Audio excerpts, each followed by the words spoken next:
suggest crimes against humanity have been taking place in Libya, and he says up to 2,000 people may have been killed already.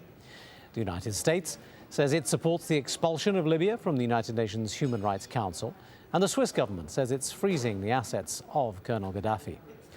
There has been heavy fighting in the town of Zawiya, just 50 kilometers west of Tripoli. A local newspaper says at least 100 people have been killed, dozens more injured.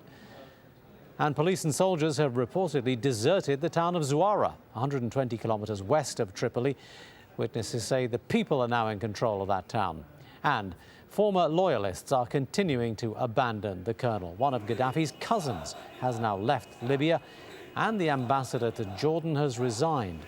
And the very latest, Gaddafi's personal aide says he's seeking asylum in Egypt. Well, Gaddafi may well still be trying to cling on to political power, but it does seem as if he is losing control of the country's oil fields. There are suggestions that one of his opponents has taken charge of oil terminals near the city of Benghazi. Nadim Baba has more. For the time being at least, Muammar Gaddafi maintains his grip on Tripoli. But reports out of Libya's second city, Benghazi, suggest oil terminals to the east of the capital are now in the hands of the colonel's opponents. People calling themselves revolutionaries say they're protecting the terminals, but it's unclear what will happen to exports. Some experts say Libya's daily output of 1.6 million barrels is already down a quarter. One Italian firm claims the drop's more like three-quarters. As foreign oil firms suspend production in Libya, employees are heading home. At Tripoli's international airport, one of them told Al Jazeera's James Bays these were frightening times for him and his colleagues. We were trying to get in the terminal building, and maybe 5,000 people out there, and we had a very difficult time pushing and shoving. We're just about at the doors, and we got beaten back. I don't know, military people with batons. There's fear too on the financial markets. For a while on Thursday, petrol prices were at their highest for 2.5 years. The big question, of course, is how regional turmoil might impact on Saudi Arabia. Saudi Arabia is the only big producer of oil that has spare capacity to produce more, and I think it would be very willing to do so, you know, if things became much more unstable.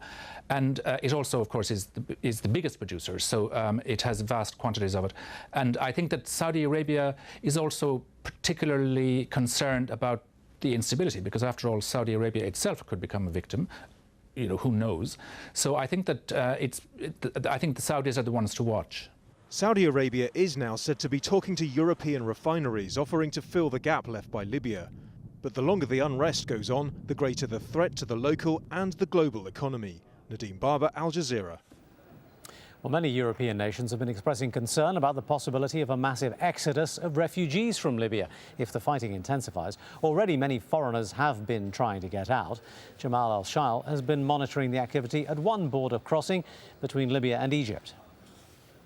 Thousands of Egyptians continue to flood this border crossing behind me, fleeing the violence that has gripped Libya. We're into our third night here and the traffic is still steady. Those that are here say they're the lucky ones. They say there are still tens of thousands, if not hundreds, stranded on the other side of the border. They still hold some resentment towards the Egyptian government for not sending in transportation to take them from inside Libya. They say they've had to brave some of the most violent scenes to come inside here. Having said that, the situation on the ground in Libya continues to be on a standstill, and some of these people have taken it upon themselves to bring with them some of the images and shocking video that shows the true extent of the violence they say is perpetrated by Colonel Muammar Gaddafi and forces loyal to him. Jamal Al-Shail, Al Jazeera, on the Egyptian-Libyan border. Now, in Yemen, a pro-independence march in the south ended in tragedy when an activist was killed by a landmine. It happened in Lodar in the southern Abyan province, which is a stronghold of the secessionist movement. And in Egypt, the former information minister has been detained on suspicion of corruption. Anas Al-Fiki was arrested at his Cairo home on Thursday morning. Also, the former head of the state broadcaster, Osama El-Sheikh, has also been arrested. Both men have been banned from traveling. Now, the founder of WikiLeaks, Julian Assange, has lost the first stage of his fight against extradition to Sweden, where he's wanted for questioning on allegations of rape and sexual assault. He says he will appeal against the London court's decision. Tim Friend reports. This decision is a major blow for Julian Assange and WikiLeaks. The whistleblower who revealed secret US embassy cables to Washington's anger and embarrassment must now face the possibility of a trial on sex charges in Sweden. He says they're politically motivated and designed to smear his reputation. He'll appeal and could still avoid extradition. What we saw today at Belmarsh was a rubber stamping process that comes as no surprise, but is nonetheless wrong. A rubber stamping process that is a result of a European arrest warrant system run amok. His defence team say that Assange will not get a fair trial in Sweden, but the UK judge said there was no evidence to support that.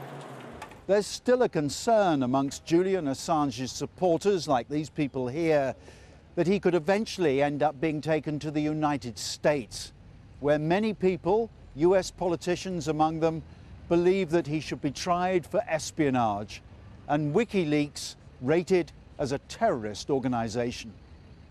We are still hopeful that the matter will be resolved in this country. We still remain very optimistic about our opportunities on appeal. The judge made a very important finding in relation to both the fact of a secret trial, which in Sweden, which is an anathema to the open justice principle which we in this country, and I think in most civilized countries of the world, hold very dear. Assange has the support of celebrities and human rights activists.